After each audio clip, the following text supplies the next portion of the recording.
Matter of fact, I even got sent. So the Marine Corps, they do not like fat people.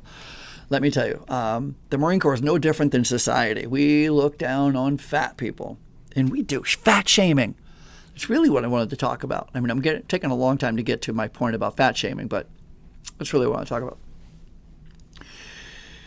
They sent me to this little fat camp. Not a fat camp, but, like, even in boot camp, I wasn't allowed to have dessert. Like, they have like I can't remember what it is, but it's basically if you're too fat when you get into boot camp, they put you on a restricted diet. So you're not allowed to have, because every meal, lunch and dinner will come with like a cookie or something. And God forbid I was allowed to have a cookie because I was a disgusting fat body, I don't remember what they call it, but they may as well have said disgusting fat body. It's certainly how they made you feel. And I was,